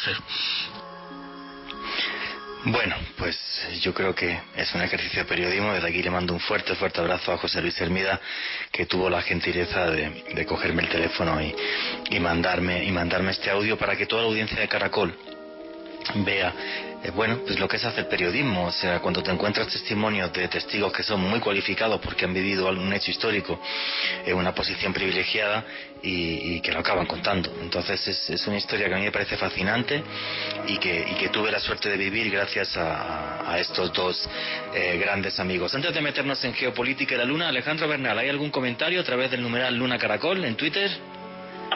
Aquí No Easy Way Out nos pregunta lo siguiente: ¿cómo recupera el gobierno que invierte en viajes a la Luna o sondas espaciales esa cantidad de dinero tan impresionante que se necesita para estas misiones?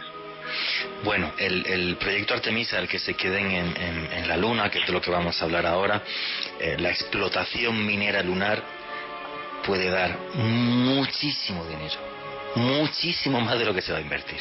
Mucho más, sobre todo porque el petróleo del futuro puede ser el helio 3 y en la Tierra apenas hay y en la Luna hay mucho helio 3. Entonces, para que os hagáis una idea, aunque vamos a hablar después de eso, el helio 3 le puede dar energía a la Tierra al ritmo de consumo que tenemos ahora durante 10.000 años. O sea, toda la plata del mundo y más. ¿Qué más comentarios hay? Edgar Cuchilla: ¿cuál es el suceso de la carrera espacial que más despierta la posibilidad de que exista vida extraterrestre? Madre mía, desde mi punto de vista, lo de Alan Davis. No sé si porque lo viví, pero la historia de Alan Davis, o sea, este señor jamás ganó un peso por esto. Es más, le podía haber supuesto muchos problemas.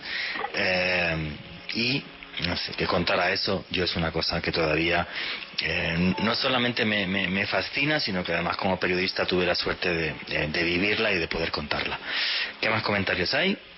Diego Ferreira: el hombre sí llegó y sigue llegando a la Luna. El problema es que hay un secreto que los Estados Unidos y las entidades espaciales no quieren que se descubra. ¿Cuál es? Bueno, pues para mí que realmente en la Luna pudiera haber algún tipo de resto de algún tipo de civilización. Vuelvo a repetir lo mismo. La historia de Alan Davis, y lo podéis ver a él contándolo en este vídeo que os he dicho, es algo que a mí me fascina, y aparte que también coincide con Ken Johnston, con el señor que era el archivero de las fotos del proyecto Apolo. Entonces, a mí me parece algo muy curioso. ¿Algún comentario más? Cecilia Arteaga: ¿cómo se van a desaparecer archivos de tanta importancia para la humanidad? Estos deben contener información de cosas inimaginables y de mucha trascendencia para la humanidad. No solo eso, sino que además esos archivos, esas miles de cintas, eran el reflejo de un hecho histórico y de un hito científico, tanto para la ciencia como para la historia y como para los seres humanos eran fundamentales. Entonces, que NASA las haya perdido, pues cuando menos rarito es. Ya cada uno que opine lo que quiera. Venga, una pregunta más y seguimos, porque como siempre he hecho un guión que no sé para qué lo hago, porque no me da el tiempo ni a la mitad. Dime. Kenneth: ¿de dónde viene la teoría de que la Luna es un satélite artificial para vigilar a la humanidad y qué relación tiene con el Caballero Negro? La teoría viene de dos científicos rusos y además lo argumentaban y tal, pero la verdad que ahora mismo no me lo sé en detalle, pero era de dos científicos rusos, de donde venía que era un satélite artificial, sí. Listo. Bueno, vamos a seguir con esto porque si no nos va a dar tiempo. Bueno, lo que se ha puesto de moda en las últimas semanas y ha aparecido en medios de comunicación, aunque no pensáis que ha tenido tampoco mucho eco, yo sí, me parece algo tremendo, y por eso el canal Oculto tras la sombra de YouTube, que tengo junto a Alejandro Bernal, sí hicimos un vídeo sobre esto. Es que hace algo más de un mes el señor Donald Trump dice que se sale del Tratado Lunar y que básicamente el primero que llegue a la Luna y se ponga allí, pues se queda con los recursos. Entonces, esto es parte de toda la lucha geopolítica que hay entre Estados Unidos y China. Además, porque hace poco los chinos llegaron hasta la cara oculta de la Luna con una misión que fue la Chang'e 4. De todo esto, y adelantándose a lo que iba a suceder meses después, se adelantó un periodista español, investigador, ufólogo y muy buen amigo mío, que se llama José Antonio Caravaca. Y José Antonio Caravaca hizo una portada en la revista Año Cero hace unos meses sobre toda esta nueva conspiración de la Luna, porque es una conspiración que no os podéis ni imaginar. Pero mejor que os lo cuente yo, pues que os lo cuente José Antonio Caravaca. Y Vicky, ¿me puedes poner por favor el audio 1? El interés de China por la Luna está repleto de oscuros e inconfesables secretos que poco a poco estamos conociendo. Por ejemplo, los servicios de inteligencia norteamericanos han alertado varias veces a Washington de una misteriosa estación de radar que la Agencia Espacial China ha construido en la Patagonia Argentina y en la que el gobierno asiático ha invertido más de 50 millones de dólares y que posee una antena de 450 toneladas de peso, y además cuenta con un edificio de 16 pisos de altura. La CIA asegura, está convencida de que esta instalación podría tener múltiples usos militares y de espionaje al margen de los científicos, que es lo que la Agencia Espacial China ha argumentado para la fabricación, la construcción de esta enorme instalación. Pero hay que tener en cuenta, para apoyar un poco lo que cuenta la CIA, de que el secretismo que rodea a este edificio en Argentina es tan hermético que solo personal autorizado por Beijing, militares y miembros del régimen chino, tienen acceso a la estación de radar, lo que ha provocado cierto malestar en algunos políticos y autoridades argentinas, que ven esto como una especie de carta blanca para que el gobierno chino pueda realizar todo tipo de operaciones. Ya ha habido científicos como el doctor Malcolm Davis que han alertado de que el programa, han denunciado de que el programa espacial China realmente tiene un propósito militar y que no tiene nada de científico, que esto de la exploración espacial es una simple coartada para llevar a cabo una agenda secreta por parte de las autoridades chinas. Frank Rose, secretario de Estado adjunto para el control de armamento durante la administración del presidente Barack Obama, sospechaba y denunciaba públicamente de que China estaba desarrollando en secreto una sofisticada tecnología para bloquear, interrumpir y destruir satélites en el espacio. Y en este mismo sentido, muchos especialistas en inteligencia y geopolítica ya consideran a China una amenaza mayor que Rusia para los Estados Unidos,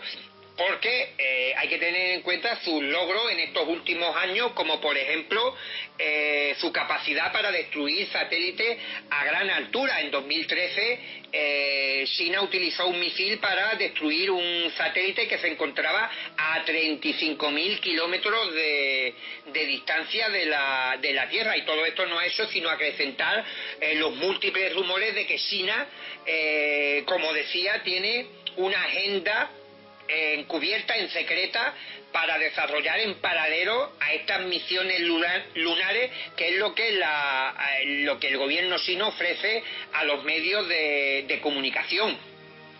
El portal ruso Vesti decía que la Agencia Espacial China tiene pensado edificar una base permanente en la Luna para el año 2050, en la cual piensa desplegar unidades militares bases de misiles y crear un espacio puerto de donde partirían las futuras naves, tanto tripuladas como no tripuladas, para explorar nuestro sistema solar y llegar al planeta Marte por delante de la Agencia Espacial Norteamericana, la NASA. Este proyecto coincide con las aspiraciones del presidente chino Xi Jinping, que quiere convertir a su país en una superpotencia espacial. La base lunar china desconcierta a la inteligencia norteamericana, que sospecha que podría ser utilizada como una eficaz y devastadora arma de guerra en una hipotética confrontación con el gigante asiático, y esto puede llevar a una nueva guerra fría, rememorando ese conflicto que nunca llegó a desarrollarse a nivel nuclear entre el bloque soviético y los Estados Unidos, pero en esta ocasión teniendo como protagonista a los Estados Unidos y China. Y el último capítulo lo hemos visto escasamente hace una semana, cuando el presidente de los Estados Unidos, Donald Trump, en el interior de la Casa Blanca, anunciaba a bombo y platillo la creación de un ejército espacial que pretende garantizar la supremacía estadounidense en el espacio.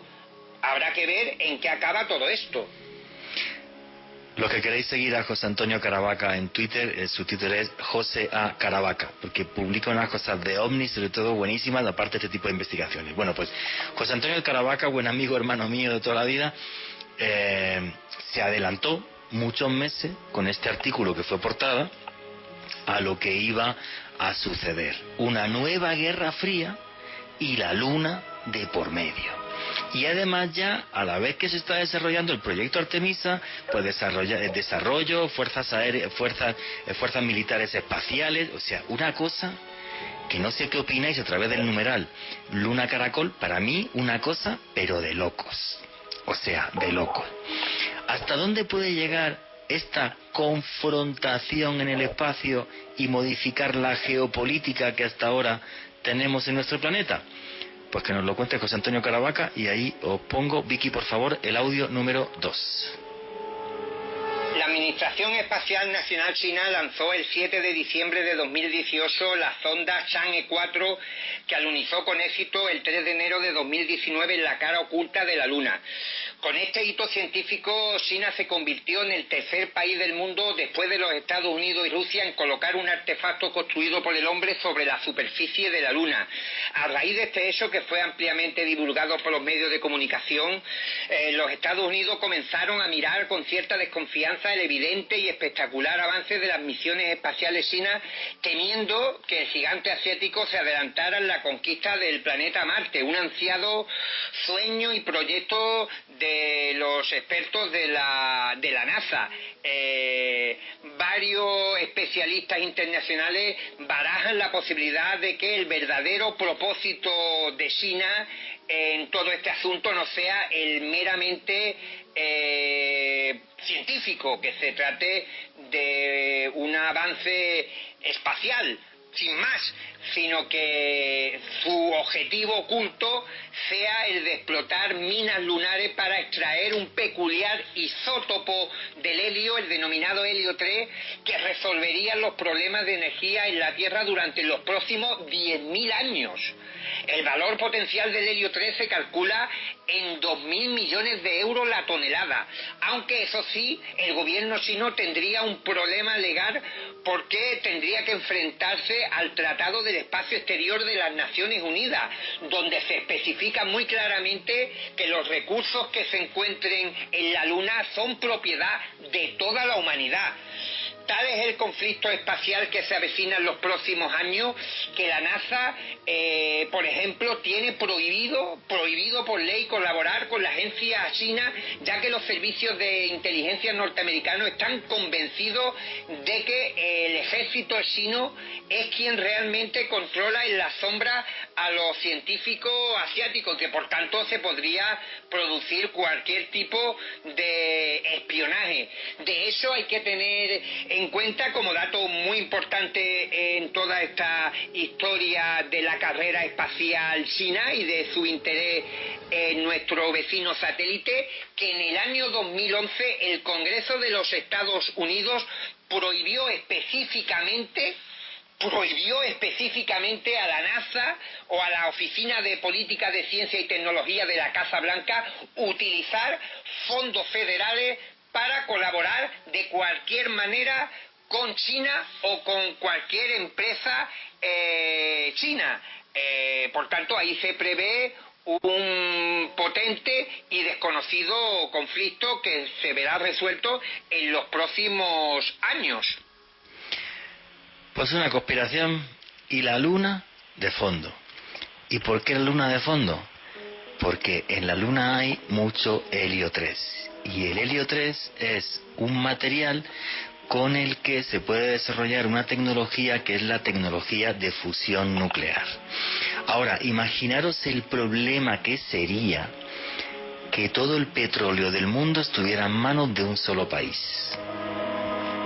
O sea, ahora que nuestra energía se basa en el petróleo, imaginaros esto: que todo el petróleo del mundo lo tuviera un solo país, y ese país decidiera qué precio le pone y cómo lo hace y cómo no. Por eso toda esta guerra que se está montando nueva en torno a la Luna.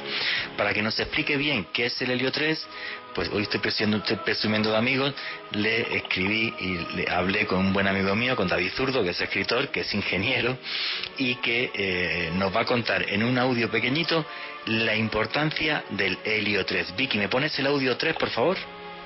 Sin ninguna duda, el futuro de la producción de energía será la fusión nuclear.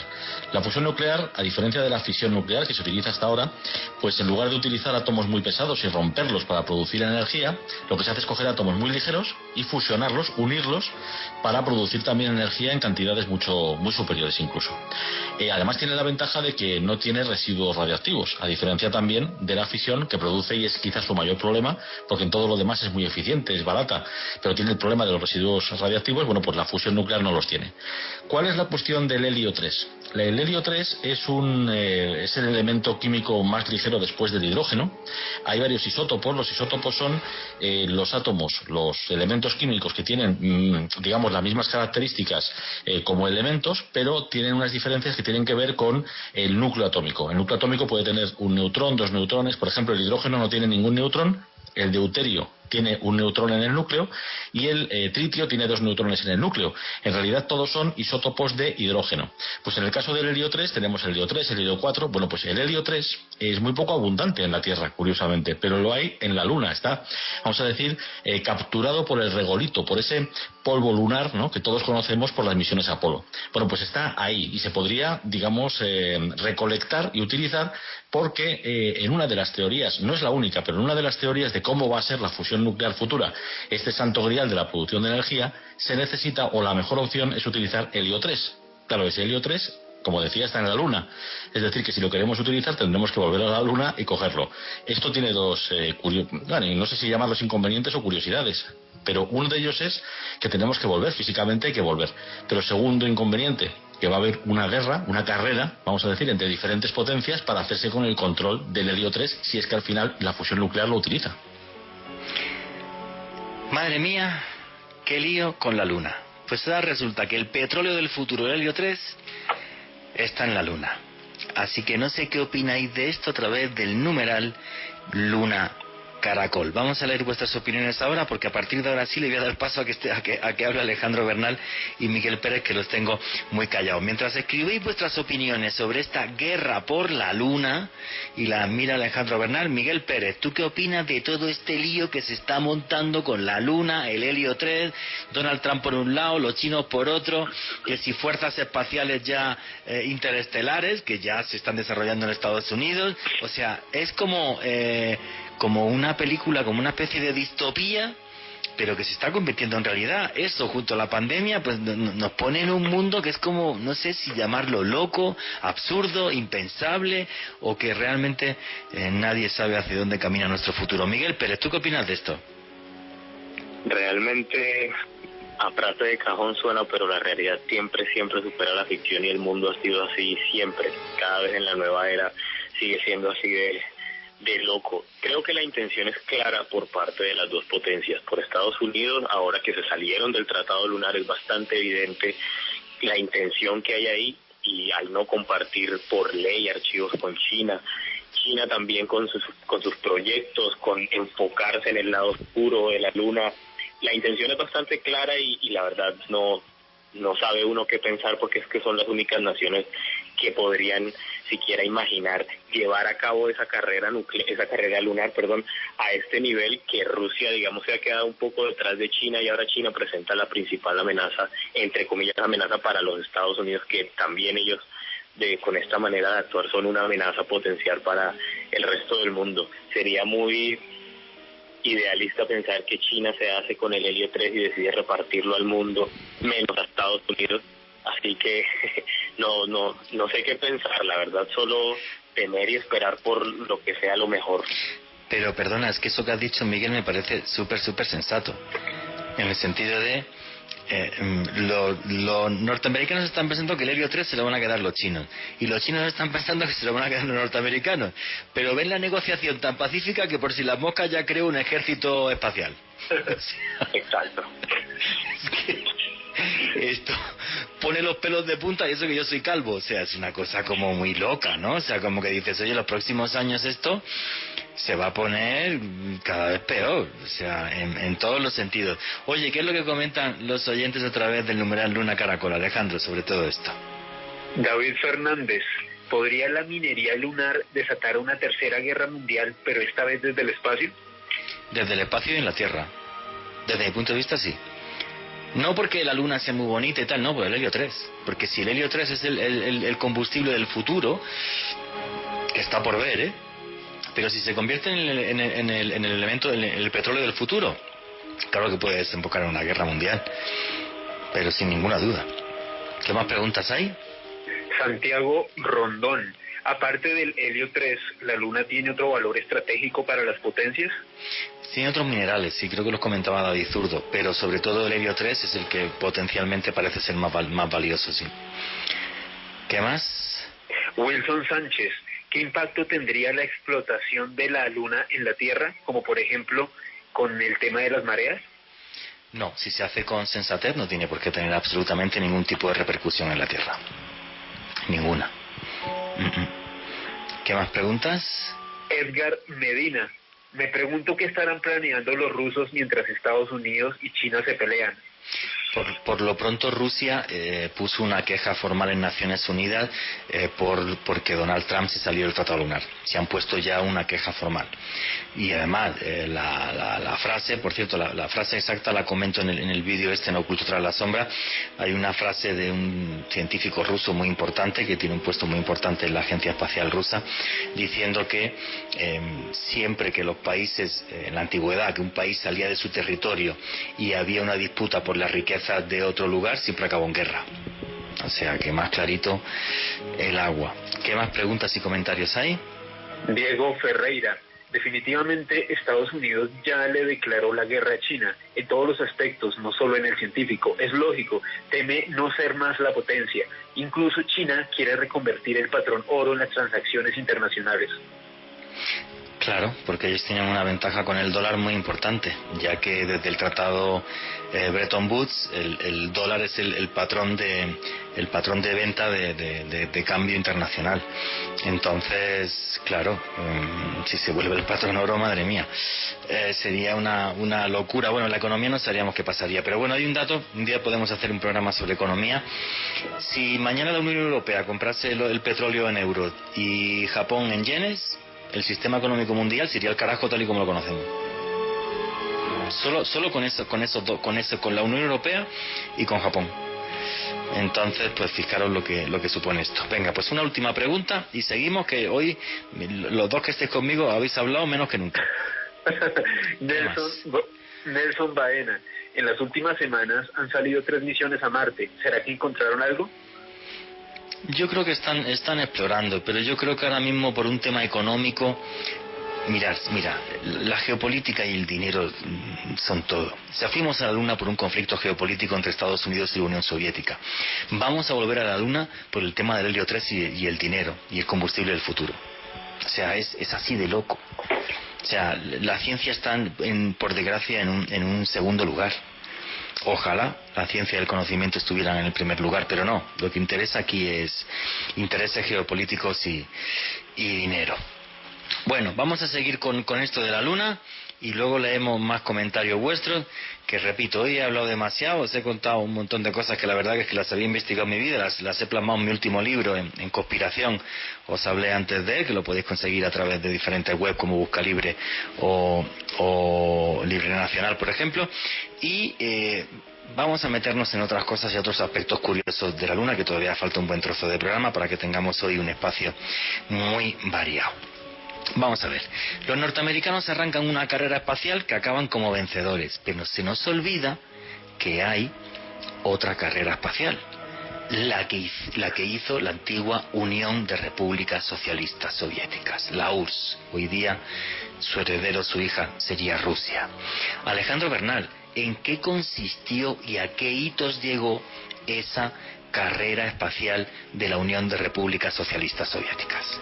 Pues básicamente, Juan Jesús, la carrera espacial rusa entró directamente en rivalidad con los esfuerzos de ingeniería y tecnología que estuvieron desarrollando los Estados Unidos, y para algunos historiadores realmente este esfuerzo espacial de la antigua Unión Soviética representó realmente un desgaste, un sacrificio del bienestar y el desarrollo de su pueblo, que después desencadenaría con la caída del comunismo en esta gran nación. Pues resulta que como tal el proyecto que los rusos llevaron a cabo para poder poner un hombre en la Luna fue el proyecto conocido como el N1 o L3, y con este los soviéticos buscaron adelantarse a los estadounidenses en procura de llegar a nuestro satélite natural. Para ambientarnos históricamente tendríamos que situarnos en la década de los años 50 del siglo anterior, y hay que recordar que para este momento los soviéticos lograron auténticos hitos en el desarrollo de la agencia y de la ciencia aeroespacial, como por ejemplo poner al primer ser vivo en el espacio, que en este caso fue la perra Laika, en 1951, también tomar las primeras imágenes de la cara oculta de la Luna. Esto sucedió con la sonda Luna 3, y estas imágenes fueron captadas el 7 de octubre de 1959, y desde luego yo creo que uno de los grandes hitos en la historia de la humanidad, como lo fue llevar al primer ser humano a orbitar el planeta, y desde luego me refiero al señor Yuri Gagarin, este gran suceso que ocurrió el 12 de abril de 1961. Es que se nos olvida que los rusos iban ganando por goleada. Se nos olvida. Y bastante, Jorge. Efectivamente. Continúa. Y desde luego todo este tipo de hitos, este tipo de grandes logros soviéticos impulsaron a los norteamericanos a acelerar su propio proceso para poder alunizar. Y si bien los estadounidenses tuvieron al científico alemán Werner von Braun para desarrollar los cohetes, los soviéticos tuvieron a su propia gran estrella, al ingeniero quien se encargó en sus primeras etapas de desarrollar la mayor parte, no solamente de sondas, sino de cohetes, y desde luego me refiero al gran Sergei Korolev. Este señor era ingeniero y diseñador de la gran cantidad de cohetes y la tecnología soviética, pues para lograr dar este salto al espacio. La inteligencia norteamericana no conocía en realidad el nombre de este ingeniero y lo denominaban como el diseñador jefe o el señor X. El señor Korolev ya de por sí tiene una historia muy interesante, y es que él fue uno de los prisioneros durante las purgas estalinistas en 1938 y pasó 6 años en un gulag siberiano. En los gulags fallecieron millones de ciudadanos soviéticos, murieron de inanición. Pues el señor Korolev pudo resistir este confinamiento tan brutal en Siberia, y años después se convertiría en el diseñador jefe de la gran cantidad de tecnología que utilizaron los soviéticos en su intento de llegar a la Luna. Oye, una cosa muy importante, además, juraría, si dicen algunos que si Korolev no muere, lo mismo los rusos hubieran llegado primero. Totalmente de acuerdo, Juan Jesús. Yo creo que sí. Y lo vamos a ver a continuación, y es que en 1961, este señor Korolev, quien A diferencia de Von Braun, quien tenía realmente muchos recursos, mucho apoyo del gobierno, pues realmente Korolev prácticamente le tocó luchar casi que de manera autónoma para intentar desarrollar estos proyectos de ingeniería aeroespacial. Y en este año le presentó un proyecto para desarrollar a gran escala la carrera espacial rusa, pues al gobernador de aquel entonces de la Unión Soviética, el señor Nikita Khrushchev. Y curiosamente Khrushchev lo rechazó precisamente porque Korolev había sido uno de los prisioneros en los gulags y además porque al parecer le caía mal, no tenía ningún tipo de simpatía por este ingeniero. Tenía el tipo una visión de lo que era la inteligencia humana bastante importante, ¿no? Madre mía, qué barbaridad. Totalmente, muy reducida. En el año 1964, los rusos, imagínense, Korolev presentó el proyecto en el 61, pero hasta el 64 los soviéticos retomaron las ideas y los esfuerzos para enviar cosmonautas a orbitar la Luna. Lamentablemente para ese momento los norteamericanos ya les habían tomado ventaja y pues bueno, fueron los que finalmente pudieron llegar primero a la Luna. En este punto, a mediados de la década de los 60, aparece otro importante hombre, otro gran ingeniero ruso como lo fue Vladimir Sholomey. Resulta que este señor fue uno de los más importantes científicos y expertos en el diseño de cohetes soviéticos, pero el problema que ocurrió en este punto fue que tanto Korolev y Sholomey no se lo llevaban muy bien, cada uno comenzó a trabajar por aparte y lamentablemente no aunaron esfuerzos. También algunos historiadores comentan que si Korolev y Sholomey hubieran trabajado en conjunto, muy probablemente los rusos hubiesen ganado la carrera espacial. Dentro de los hitos que hay que tener en cuenta para este momento, tal y como lo comentaba hace unos minutos, los soviéticos habían logrado grandes avances en la exploración aeroespacial y para ese momento los misiles norteamericanos realmente carecían de la potencia suficiente para llegar a la Luna. Sin embargo, pues los soviéticos ya habían hecho grandes prodigios, como les comenté, lo de Yuri Gagarin, lo de incluso llevar sondas ya a la Luna, sacar fotografías del mismo lado oscuro de la Luna. Otro de los grandes logros de la ingeniería soviética, sin lugar a dudas, fue algo que ocurrió el 3 de febrero de 1966, cuando la sonda Luna 9 logró el primer alunizaje suave sobre el satélite natural de la Tierra, es decir, el primer objeto fabricado en nuestro planeta que se posó sobre la Luna, en efecto, fue construido por los rusos. Fue soviético, efectivamente, por eso me hace mucha gracia ahora cuando dice Donald Trump, nosotros llegamos primero. No, vamos a ver. Nosotros llegamos primero con un señor en un cacharro. Pero claro, si decimos quién llegó primero, primero llegaron los soviéticos, primero llegaron los rusos con satélites, con artefactos que se posaron sobre la superficie lunar, y las primeras fotos que hay de la Luna son soviéticas. Claro, es lo que a la gente se le olvida.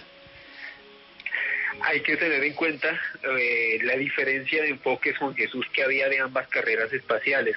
Desde luego, para los norteamericanos era muy importante llevar tripulantes a la Luna. Parece que si bien los soviéticos habían contemplado esta posibilidad, no era una obsesión, no era algo tan prioritario para ellos llevar a un cosmonauta como sí lo era para los norteamericanos presentar a un hombre de origen norteamericano posado sobre la Luna. Y la otra gran diferencia, sin lugar a dudas, era el poder transmitir en directo por televisión, lo que pues a nivel mundial se vio el 20 de julio de 1969, la llegada del hombre a la Luna. Para los rusos, según algunos historiadores y expertos, ellos muy probablemente, si hubiesen llegado primero a la Luna, lo que hubiesen hecho hubiese sido grabar un video y cuando volvieran los cosmonautas, pues simplemente retransmitirlo a posteriori para que toda la gente lo viera. Parece que ellos no confiaban en las repercusiones de esto. Sí, pero es que eso me parece muy gracioso. Y hay una anécdota en la carrera espacial que es muy chistosa, y es que, claro, o sea, el tema de la imagen es fundamental. Los norteamericanos crearon un bolígrafo, un esfero, para poder escribir en la superficie de la Luna, que por cierto yo me compré uno, porque se pueden comprar, bueno, por lo menos en Madrid se podían comprar, que son unos esferos que son de la NASA, y es con lo que se escribió en la Luna. Tampoco era muy costoso. Bueno, pues yo lo compré por la tontería, porque escribe, o sea, lo metes debajo de agua, lo metes en el congelador, lo sacas y el esfero escribe. Es una cosa increíble. Pues antes, ¿sabes la solución rusa? los rusos inventaron un tipo de el portamina, o sea, una barra de grafito, de un lápiz, metida dentro de un tubo, ya, listo. Y se acabó. En cambio, los gringos se gastaron toda la plata para el esfero esto, que uno no se lo puede comprar. No sé si se puede comprar aquí en Colombia. En España yo sí lo compré una vez por curiosidad. Entonces, claro, era mucho más austero por aquello de la economía comunista, pero no significa ni mucho menos que no crearan grandes hitos como Laika, como Yuri Gagarin, la Laika, el primer ser vivo que sale fuera al espacio, Yuri Gagarin, el primer hombre que orbita la Tierra, o ser los primeros que posan un objeto sobre la superficie lunar, o sea que sí tuvieron grandes hitos. Exactamente, Juan Jesús. Lamentablemente todo este esfuerzo soviético se vio pues muy socavado cuando en el año 1966 falleció Sergei Korolev por un mal procedimiento médico y a cargo del desarrollo de cohetes y la ingeniería soviética quedó un señor que se llama Vasily Mishin, quien lamentablemente no supo gestionar todos los proyectos que ya había realizado Korolev y básicamente la Unión Soviética entró en un declive tan notorio que el 3 de julio, y ojo, este dato es muy importante para todos los oyentes, los rusos iban a despegar mucho antes que los norteamericanos para llegar a la Luna en el año 1969. Y para esto nos remitimos al 3 de julio de este año, cuando pues en un cosmódromo, el cosmódromo de Baikonur, en la actual Kazajistán, los rusos intentaron pues hacer despegar el cohete N-1, que lamentablemente falló en su despegue, explotó, y aquí básicamente, pues prácticamente los rusos perdieron la posibilidad de llevar un hombre a la Luna antes que los norteamericanos. Uy, ese dato no lo sabía, me parece súper curioso, o sea que sí que tuvieron sus intentos hasta el último segundo. Otra cosa que no sabe la gente, Alejandro, es que en toda esta carrera espacial, que a mí me parece fascinante, y en toda esta competición hubo también un montón de víctimas y personas que perdieron la vida.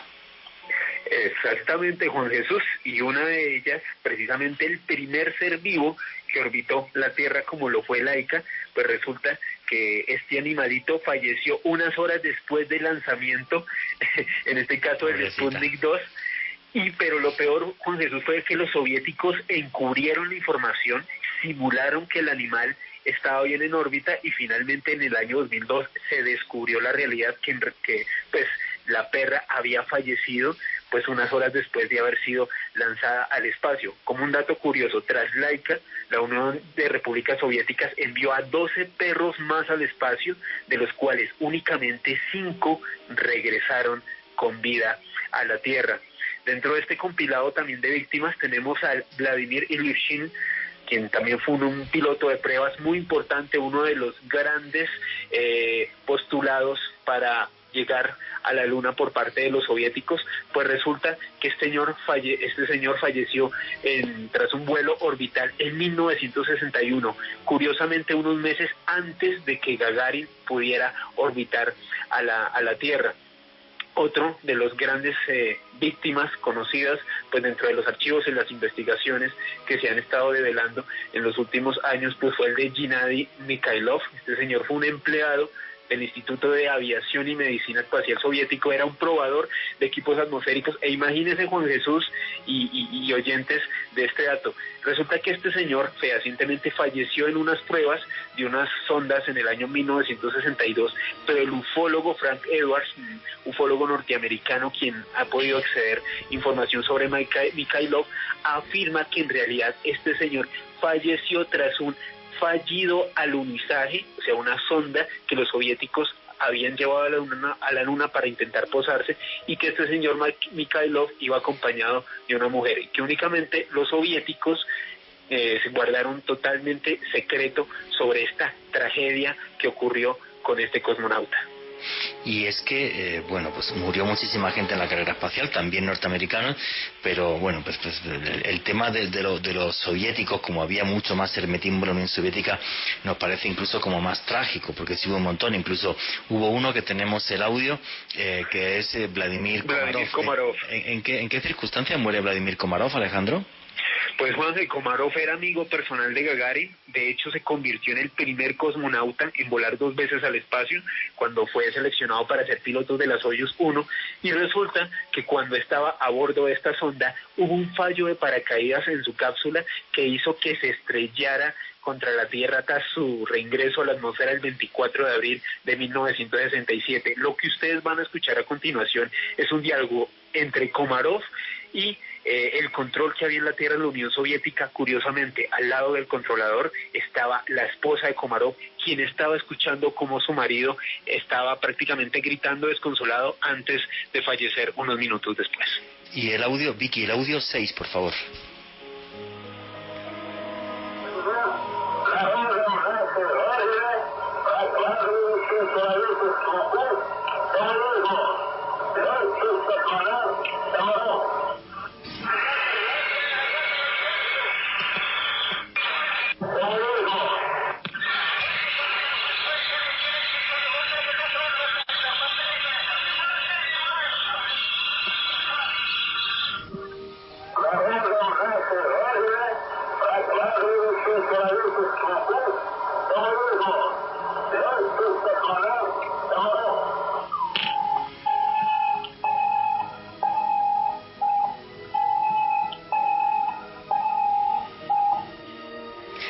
El audio de la agonía, de la muerte en el espacio. Pues que vaya un recuerdo para Vladimir Komarov, que nos está escuchando desde las estrellas. Y qué pena bueno, pues que en la carrera espacial, como cualquier cosa que queremos hacer los seres humanos, tenga que fallecer gente. Todos vuestros comentarios y opiniones a través del numeral Luna Caracol. Pero el que parece que es que me he disgustado con él o algo es ahí Miguel Pérez, que no ha hablado pero nada en esta noche. Miguel, te prometo que el próximo programa hago la intro y arrancas tú, ¿vale? Listo, acepto.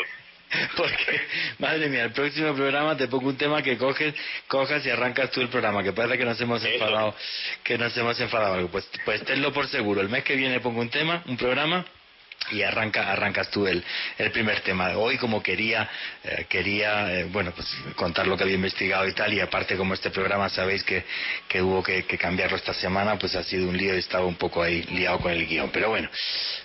El misterio de los misterios, que estáis preguntando si hay vida en la Luna o civilizaciones de otro mundo, las famosas ruinas de las que nos hablaba Alan Davis. Pero Miguel Pérez, ovnis en la Luna, hay muchos avistamientos, testimonios de astronautas. ¿Qué es lo que nos cuenta la historia sobre esto? Bueno, sobre supuestos encuentros con ovnis en la Luna y misiones espaciales hacia la Luna han sido tema de conversación, fuente de elucubraciones siempre. ¿Qué podemos o qué decidimos creer?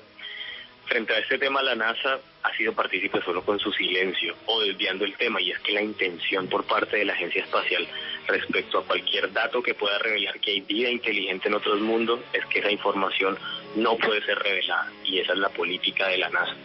En 1961 los directivos de la Agencia Espacial encargaron a un grupo multidisciplinar entregar un informe sobre qué se debía hacer en caso de que sus astronautas o trabajadores dieran con pruebas de vida extraterrestre.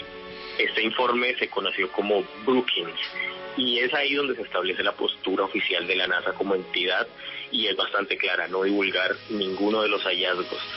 No divulgarlos, ¿por qué? Por las consecuencias sociales o económicas que esto pudiera traer para el gobierno de Estados Unidos, y la respuesta de la sociedad, cuál podría ser ante un hecho que replantearía desde las religiones hasta la economía.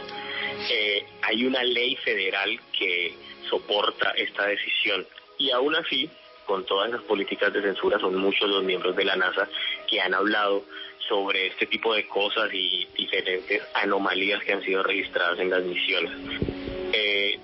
Seres inteligentes procedentes de otros planetas en los vuelos y de todo. Por ejemplo, Leroy Gordon Cooper, el 15 de agosto de 1976, un astronauta de la NASA, dijo, abro comillas: seres inteligentes procedentes de otros planetas están visitando nuestro mundo con la intención de entablar contacto con nosotros. En el curso de mis vuelos me he topado con diversas naves. Tanto la NASA como el gobierno estadounidense lo saben y están en posesión de un gran número de pruebas. A pesar de ello, mantengo silencio con el fin de no alarmar al pueblo. Cierro comillas. Este mismo astronauta en 1978 dirigió un comunicado a la ONU en el que entre muchas cosas manifestaba, y vuelvo a abrir comillas: estoy convencido de que necesitamos un programa coordinado al más alto nivel, con el fin de reunir los datos referentes a encuentros de todo tipo en cualquier parte de nuestro planeta, evaluarlos científicamente y buscar la mejor manera de entrar en contacto amistoso con estos visitantes. Esto es desde el año 1978. La NASA, por su parte, nunca ha desmentido los diferentes casos de ovnis observados por los astronautas, aunque el 1 de febrero de 1978 se emitió una circular titulada 71 que indicaba que los informes sobre ovnis que entran en el espacio aéreo de Estados Unidos son asunto completamente de defensa, como parte del sistema de vigilancia, y con eso un poco se lavan las manos. No podemos olvidar que los astronautas siguen siendo humanos y pueden equivocarse, pero son personas muy cualificadas por sus amplios conocimientos astronómicos y aeronáuticos. Además, tienen un equilibrio psicológico sólido que es muy exigente y que les permite ser astronautas. No son individuos que se tiren a la fantasía, ni que sufran alucinaciones, ni que no sepan cómo comportarse. Y para su imagen pública, Miguel, es un problema contar eso. O sea, hay que ser muy valiente para que no te titulen otros compañeros o la NASA o lo que sea. Claro. Exacto, hay muchas declaraciones de astronautas de la NASA y también de astronautas rusos, pero para tratar de resumir lo que el tiempo se nos va, el más destacado de ellos es Maurice Chatelain, que fue jefe de comunicaciones de la NASA, que fue un empleado de la NASA, no un astronauta. Fue jefe de comunicaciones y él narró a la prensa cómo en diferentes misiones como Apolo y como Gemini se pudieron ver ovnis. ¿Qué más pruebas necesitamos que esa? Sí, a mí es un tema que me parece tremendo cuando los astronautas que son testigos, como tú has dicho, muy cualificados, con toda una serie de conocimientos, no solamente en astronomía, sino que además para ellos es un problema hablar de esto, y son capaces de romper el silencio porque realmente han sucedido toda una serie de hechos y de cosas que, pues que han visto y que son testigos y que tienen la valentía de contarlo, igual que Alan Davis, el tema este de la Luna. Faltan 4 minutos. Miguel, queda prometido así. El mes próximo hacemos un programa, no sé de qué, mira, posiblemente un tema de ovni, porque sé que te ha quedado muchísima información ahí, además. Hacemos algo de ovnis y tal, y arranco el programa y empiezas tú, que has hablado hoy poquísimo. Estás ahí en Santa Marta y sabes que te aprecio un montón, y muchas gracias por colaborar siempre con nosotros. Por cierto, hoy no le has mandado el saludo a tu abuelo. No, hoy va a saludo a mi abuelo y a mi abuela y a mi tía, a todos que están escuchando. Muchas gracias, a todos mis amigos también. Quiero dejar un último dato para las personas amigas de las conspiraciones y los datos curiosos. Hay un video en internet de un periodista estadounidense que en diferentes ocasiones se acercó a varios pilotos que llegaron a la Luna, a varios astronautas que llegaron a la Luna, incluso al mismo Buzz Aldrin, y les pide que juren sobre la Biblia, les lleva una Biblia y les dice que juren sobre la Biblia en registro de video que pisaron la Luna y que estuvieron ahí. Curiosamente ninguno lo ha querido hacer, y en video aparece cuando el mismo Buzz Aldrin, ya viejo, canoso, le tira un puño a la cara a este periodista. ¿Por qué no lo hacen? Quizá porque sea muy estúpido, quizá porque tengan una creencia y las conspiraciones pensarán lo que piensan, pero ahí les dejo el dato para que busquen el video, en YouTube aparece. Perdona, que ese vídeo lo he visto y vaya puño que le mete, ¿eh? Sí, una trompada. Le mete un puño, pero una cosa, además le pega, pero súper fuerte, o sea que... Madre mía, bueno, pues faltan 2 minutos y medio. Alejandro, un par de preguntitas de Twitter y cerramos. He leído que realmente fueron los soviéticos quienes ganaron la carrera espacial, que llegaron lejos. ¿Sus logros son la base de la Estación Espacial Internacional? Bueno, la base espacial internacional es un acuerdo entre diferentes naciones para crear una base de exploración científica y de investigación científica. Y sí, claro, tanto los rusos como los norteamericanos, ahí influye mucho su tecnología. Faltan 2 minutos, no hay tiempo. Miguel Pérez, tienes 30 segunditos para despedirte y dar bien tus redes sociales para que la gente te siga. Bueno, muchas gracias a todos los que nos estuvieron escuchando, los que nos enviaron comentarios, a mis amigos, amigas, familiares que están oyendo y que escucharán luego el podcast en el futuro. Muchas gracias. Muchas gracias, Juanje y Alejo, por la invitación, siempre es un placer. En mis redes aparezco como Ishkur, que es mi alias, @ISHKUR, ahí me pueden seguir. Listo, y queda pendiente el mes que viene, próximo programa, arrancas tú, ¿vale? Y quedo pendiente. Listo, Alejandro Bernal, tienes 30 segunditos igual, tus redes sociales y para despedirte, amigo. Sí, Juan, invitar a todos los oyentes a que se suscriban en YouTube al canal del maestro Juan Jesús Vallejo y este servidor, Oculto Tras la Sombra. Estamos publicando videos todas las semanas y me pueden seguir en Facebook, Twitter e Instagram en @AleBernalPérez con @S. Muchas gracias, Juan. Bueno, pues faltan 50 segundos. Y no sé ustedes, yo me quedo con la magia de la luna. La magia que me enseñó mi papá, que en paz descanse, cuando era niño. Estábamos en el campo, encendía una hoguera, nos poníamos a contar historias y mirábamos a la luna. Yo me quedo con esa magia y me da pena que seamos los seres humanos tan egoístas que por llegar a la luna le hayamos borrado el pasado a criminales y ahora estemos creando ejércitos antes de volver a ella. Realmente la naturaleza humana, esa parte oscura de la naturaleza humana, es capaz hasta de quitarle el brillo a la luna. Pero aún así, nunca olviden que vivimos en un mundo mágico porque está repleto de misterio.